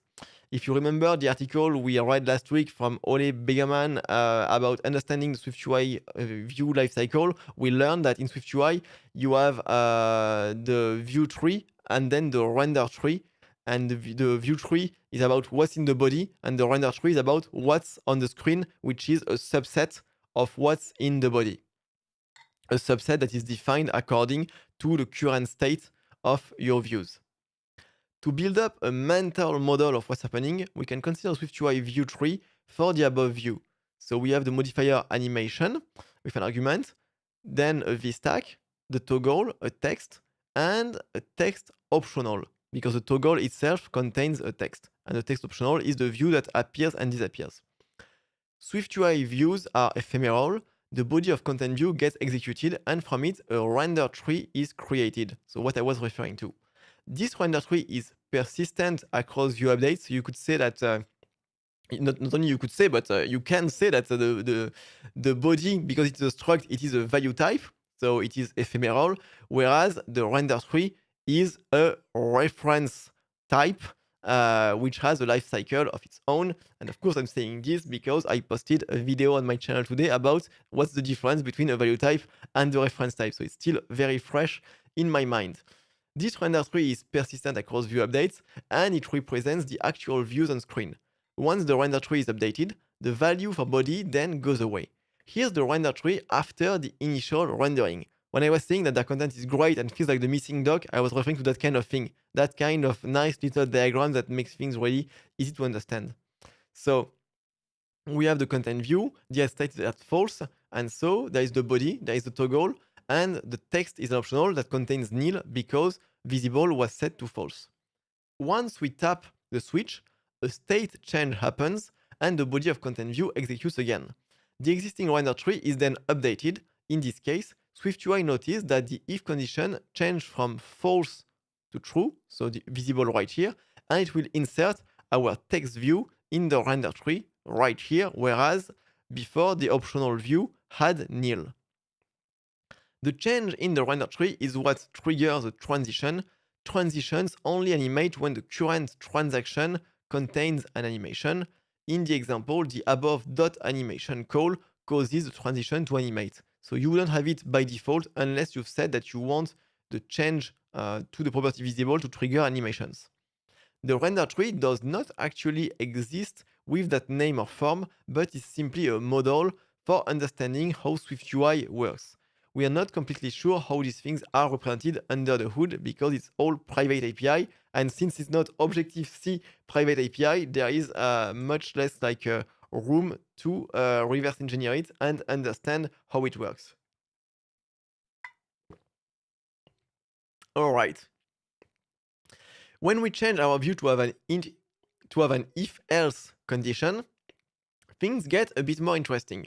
Here's the code. So similar than before, except that before we only had the if clause, the if then clause. Now we have the else clause, and we say if visible, we show hello world, else we show an image with the SF symbol hand wave. The rest stays the same. So when we render the initial view tree, it will contain a vstack with a toggle and a text. Once the state changes from false to true, the text is replaced by an image. In the ephemeral view tree, there is always either the text or the image, never both, because it's an if-else, so the both are mutually excluding. In the render tree, however, during the animation, the tree will contain both views, because if you want to implement the transition, the two views will need to cohabit for a short period of time, that period of time being the time of the transition. So before the animation, there is only the text in the render view. During the animation, during the transition, there is both the text and the image. And after the animation, there is only the image, kind of similar to when you would call... there were the same kind of methods to have a transition between two views in UIKit. Historically, the big example of that is... so people who used the iPhone at the very beginning might remember that there were things like an animation to do a flip, a 3D flip of a view. So like you would see like the behind of a view, and the music app, it wasn't called the music app at the time, I think then, but the iPod app used it a lot, so that when you wanted to switch songs inside an album, it would flip the cover to show you the back of the album. Very kind of the skeuomorphic design of the time to make it feel like it's a real life object you're manipulating. Or there was also like the curl up when you wanted to look like if it were a page and you were like curling up a page. That one was popularized by the iPad, if I remember it correctly. So like the old timers of iOS, it might bring you some memories when we are doing transitions in UIKit. But back to the topic. So because we use the default transition, it looks like the text fades into the image and back. However, you can think of them as separate transition. The text has a removal transition fade out, and the image has an insert transition fade in. And I guess when you look at it, it feels like a crossfade because a crossfade is a fade out and a fade in being composed. We are not limited to the default fade transition. For example, there is a transition that slides in from the leading edge when a view is inserted and removes the view by scaling it down. So here we get more complex, but we can see that slide is a built-in transition, same as scale, and you can do create complex asymmetric transition. So by asymmetric, it means that you won't have the same transition for appearing than for disappearing, and you do it very easily by calling any transition.asymmetric and passing the transition for the insertion and the removal. And you can also compose, but I guess we're going to see it afterward how to compose. Yes, we see it just after, so I will not get ahead of the article. We can then combine it with an opacity fade transition. The combine operator combines both transitions in parallel to get the following effect. So let's see how it looks like. So you can see it enters by sliding, and it disappears by scaling. So we have two texts, hello world. They both have the same transition, and the transition is asymmetric. For the insert, there is a slide. For the removal, there is a scale, and there is also an opacity in both cases. So when you call combine on the asymmetric, it's like if you had called combine on each of the insertion and removal transition. It's just like you are factoring it out. And you can see how you can build like complex transition quite easily using the building blocks that are provided by SwiftUI. Fair word of warning, I had some issues. Like in last September, I tried to use the slide transition to animate like going between the steps of some kind of onboarding, and for some weird reason on iOS 16 slide would work correctly, but on iOS 15 it would work like in reverse, like leading would be the other edge, and I never found a solution of it. So it might be like a bug in the older version of SwiftUI. So still be careful, test your code on all the OSs that you support, but when you want to do simple things, transitions work well. Me, I wanted basically to re-implement a small like a navigation view. So maybe I was not asking for trouble, but going into like a more complex territory. Note that in the sample above, we used a visible value to switch between the two texts, even though they are the same. We can simplify the code a bit by using ID. Whenever the value we pass to ID changes, SwiftUI considers this to be a new view in the render tree. So ID is a modifier you can call on a view. When we combine this with our knowledge of transitions, we can trigger a transition just by changing the ID of a view. For example, we can rewrite the code that uses an if-else to simulate the view entering and leaving, the same view entering and leaving the view tree. We can have just one view, but at an ID which is set to visible. And so when visible changes, the ID of the view changes. And for SwiftUI, this is a new view. So the view that represented the old struct gets removed, and the view that represents the new struct gets added. By the way, Obsidian.io has a great article that explains how ID works, and he especially explains why the modifier apply if that you can see sometime in some articles, because many people were thinking like this is a great addition back when SwiftUI was initially introduced. It's not that great, especially because like it doesn't work well with animations. So I will let you like check it out if you want to learn more about this ID modifier. Before the animation, the text is present, and during the animation, the newly inserted view with ID false is transitioned in, and the old view with ID true is transitioned out. So what I was explaining, in other words, both views are present during the animation, just like before. So before the animation, we have the ID that is true, and this view with ID true contains the text. During the animation, there are two views, one with ID true, one with ID false, and they are both present during the animation. One is being transitioned in and the other being transitioned out. ID true is transitioned out, ID false is transitioned in, and so, as you can expect, once the transition is finished, you only have the view that was transitioned in that is still present in the render tree. When the built-in transitions don't cover your needs, you can also create custom transitions. There is the modifier active identity transition. When a view isn't transitioning, the identity modifier is applied. When a view is removed, the animation interpolates in between the identity modifier and the active modifier before removing the view completely.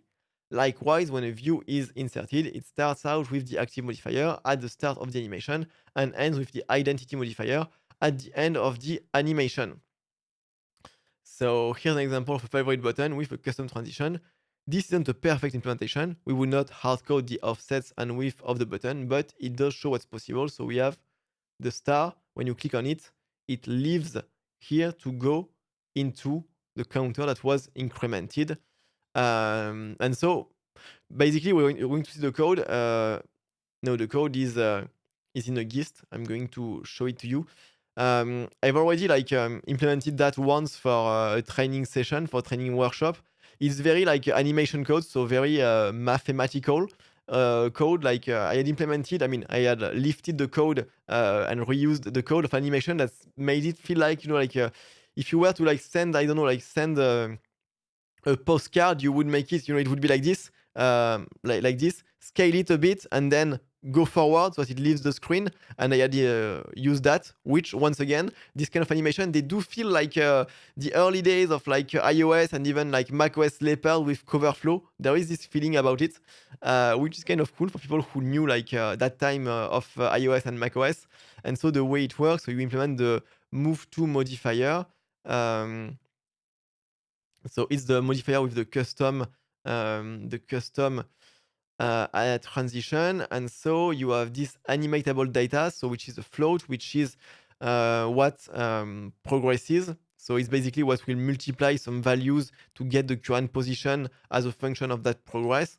And so you get the amount by taking the sinus of pi times that progress, and then you offset by the offset time that progress and the amount for a vertical. So you need to have a curve that go like this, and to have the curve you use the sine, and the bottom, I guess you don't call it the bottom, but the part of the sine that is this one, the curve, I don't really know the mathematical terms in English, but I guess it's the part of the sine that is below the y axis.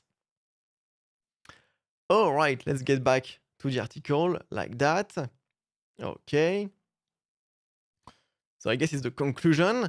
So sometimes when performing a transition, you might see unexpected side effects.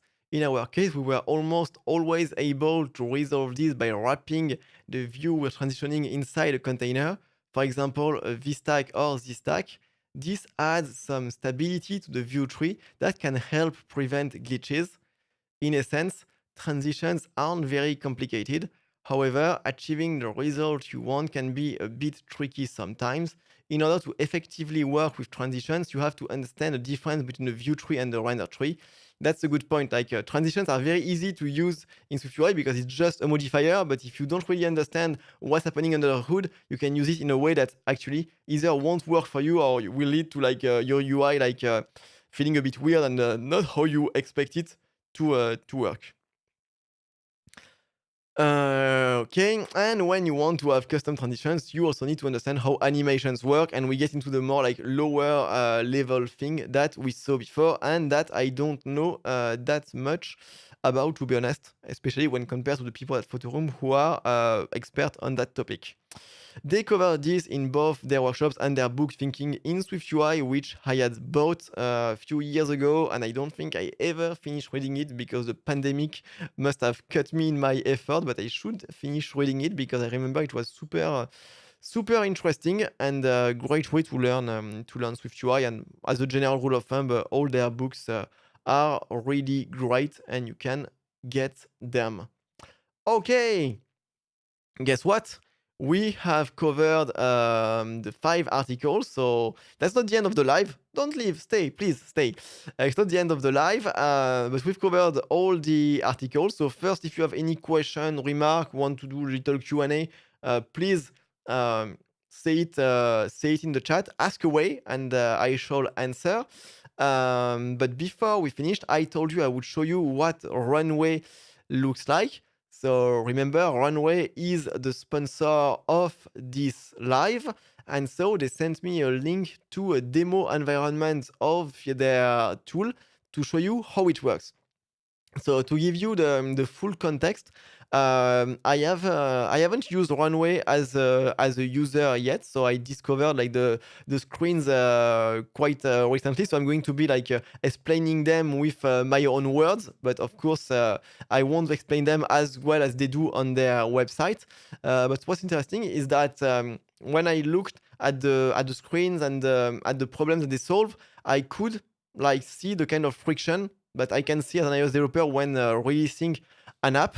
So I'm going to give you a bit of a tour of what Runway does. So this screen is the overview where you get metrics about your app and the life cycle of your app. So for instance, you can see what's the release duration. So how long was there between two releases of your apps. So here you can see like 7 days and 18 hours seems to be like a weekly release with the time of the approval.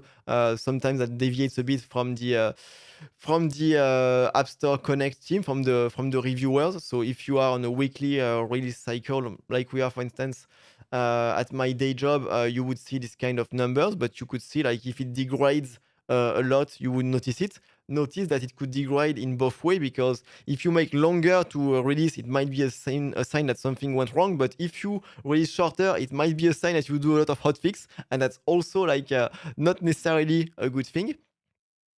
You can see items of work completed. So I guess this is going to um, an item of work. I guess it's a release. I guess it's a release because I was thinking like, is it integrating with the number of gyras or linear tickets that you've done? But I guess the item of work would be a release because it says excluding hotfixes, so it makes it sense that yeah, it's all the apps, so all the release that the organization completed in the last 90 days. So can be useful, especially if you have more than one app, because if you have one app, normally your number of release, if you're on a weekly cycle, is the number of weeks.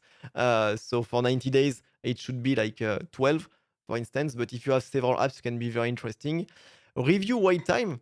So to know how long it took for the review of your apps can be kind of useful. I guess the average is useful, but also like the extreme values can be useful because it's the kind of thing where you want to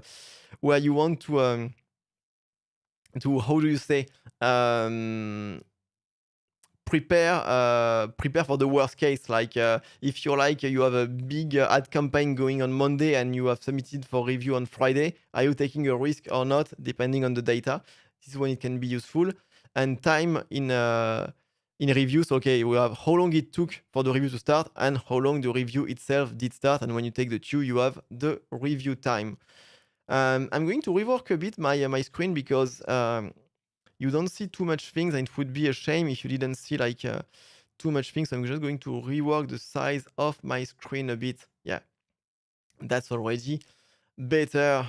So then you have more stats about like the build. So this one can be very useful, like to be able to follow like the size of the bundle, because it's something that is very interesting, that can have an impact on how much people are installing your app or not.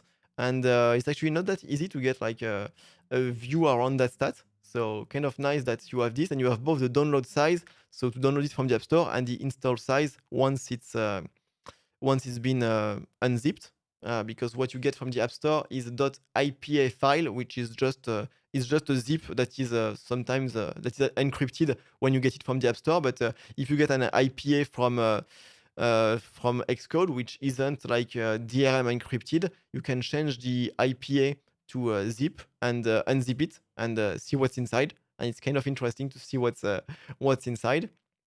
The build time, then some stats that are more like what a bug reporting tool would provide. So crash-free sessions, crash-free user, same thing for the beta, so for test flight, the ratings by the user, the number of hotfixes. So it shows what I was saying at the beginning, that Runway, they're really like a big like value proposal is to help you manage your iOS releases from start to finish. And so we are here in the finish part, where it's about how does the release do now that it's in the hand of users. And then some mobile DevOps. So I guess it's when when your build is breaking and you want to fix it, that kind of thing. I must say, maybe I guess I use a little bit less that at work, so I'm a little bit less familiar with this metrics. But it's the way I understand it, it's about how you interact with your CI/CD pipelines, and then some automations. But I think we're going to see them later. And I'm noticing that actually in the tabs, I'm on the latest tab. So this is what I wanted to show you at the end. So I took it in the wrong way. That's no problem. We're going to go back to the first tab. Actually, it also made sense to start like this because it kind of showcased the value proposal of doing everything from start to finish. So this is what it looks like when you have the overview of an iOS app. So as I was telling you, like the goal of Runway is to make it easy to collaborate for an entire team, an entire organization to collaborate on a release. So you can see that screenshots have been approved by a design, regression testing passed by the QA, a release candidate build that was succeeded. So you can see all of the little checks that needs to happen by different members of an organization in order for a release to be complete. So we can see then some Bitrise integration right here. So it seems there is a phase release in progress. So it's what you set in the App Store, where you say, I want the new version to be pushed automatically to 1% of users the first day, 2% the next day, then 5, 15, 30, something like that. And then after a week, you end up having everyone with the new release. So right now it seems to be at 5%. You have a view of the top issues, so I guess it's the top crashes that you have in your app. This little symbol might be the tool that you are integrating with. So I don't know that one actually. It doesn't look like Crashlytics, but maybe it's like Instabug or another bug reporting tool. But at least you have a view where you can see the crashes and you don't have to log in into that third-party tool. And same thing for the most recent reviews. So basically, the idea is that they take information that you have in several places and they put it all together to remove friction and make it easier to collaborate. Because I can imagine, like, yeah, I do have this like on Crashlytics, I do have this on a Slack channel, but if you have it in an integrated way, it's easier to act on the data. So that's for this overview of a release that is in progress, because here we have the next release and here we have the release that is currently being rolled out on the App Store. So here, what is this? Is this the one about the release that is, yes, it's about the same release, so 1.1.0 that is in progress. So we can see there has been a kickoff. So I guess it's the beginning of the sprint or the iteration cycle. A target submission date and a target release date. So here, like the cycle seems to be quite short because you start on the 16th today, and okay, because I guess the date is dynamic, so that it's like always makes sense. But for instance, if you work on a weekly release, you would have Monday here, maybe Friday, end of the afternoon here, and target release the next Monday, early in the morning. All right. So here you have a timeline of what happened. So I guess it's the big the big events. So like something was released on beta or on test flight. So the release duration. So how did this release take compared to the previous one? So here it seems to have been faster than the previous one. So the product sprint. So here, that's maybe where the items of work completed might be like a Jira ticket or a linear ticket, actually. It might be like how many tickets have been completed during the sprint. I'm not sure. We also have the number of App Store builds during the sprint, waiting for review. So kind of the same stat that I showed you before, and the teams that contributed to this sprint, which kind of makes sense when you have like when you're starting to get into a big project and you no longer have like one iOS team, you have several teams, or if you have also like cross-functional teams, like the Spotify squad, that kind of thing, the contributors, so you can see who contributed. So kind of like what you could see on GitHub, the average build time. I guess this must be on the CI rather than on the Macs, on the MacBooks of the developer, because if it takes 1 hour and 46 minutes to build on the Xcode of the developer is going to have a very hard time working. But for a big app that's being built on a CI, where everything is built like with no cache. This is like totally like makes sense. So we see the same stats that we saw at the end, except that here we see them in the context of the current sprint, of the current release, and the files that were changed. So this can be useful to get like some insights. And I guess of course, depending on the teams and depending on how you work, it might be more useful for some than for other. But for instance, if you have, I don't know, like you have like bottlenecks in your code, like you have a file where you register all your dependencies and you see that this file changes a lot of time during a sprint, maybe that's a sign you want to break things into like smaller pieces. So this can be useful for that. So let me move on to the other screen. So it's the same view, but for the previous version. So one where everything has been completed. So you can see that all the steps are green. So actually, let's take a look at a few of the steps. So we have like the kickoff that says, okay, we're starting this new release. Someone is responsible for delivering the release. So once again, the kind of thing that you could find in very ad hoc ways by being written in the header of a Slack channel, being written on a paperboard on the wall, even though that's something that is like much less common now that teams are more and more remote. But I remember like my previous team at my previous job doing this kind of thing. Feature readiness, so I guess it's the features that are supposed to be implemented in the sprint. Are they ready? So is the scope of the sprint on track? Release candidates, so it's when you make a build that I guess will be tested by the QA, so for regression testing, and then be open for beta testing, so for like select people, kind of like a friend and family approach. Then you have the data that you need to gather from other teams, for instance, the screenshots from a marketing team. Same thing for the metadata. Then the approval, so if people need to review and sign off on the build. So depending on like companies, there are companies where like the developer can own the release and sign off on it. There are other companies where you need to have specific people that sign off for reason about like security, legal, marketing, that kind of thing. So you can like centralize it and make sure that everyone has said okay. And this can be very useful in like in large companies, or if you're working with like between a vendor and a contractor, also it can help simplify the communication.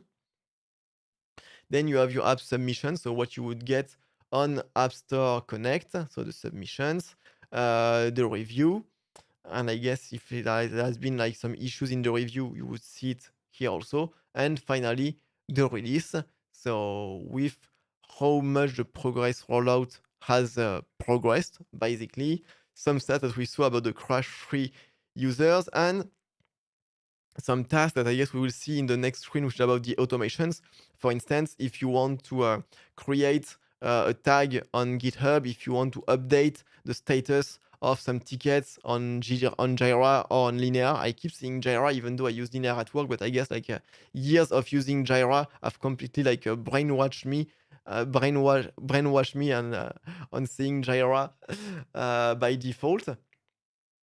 And so in the last view, we have the automations. So kind of like I was about to say kind of like the if TTT, so if this then that, a way to use APIs to communicate between products. So you can see things about selecting the last build in App Store Connect, creating the new App Store Connect versions when the result is ready to be prepared.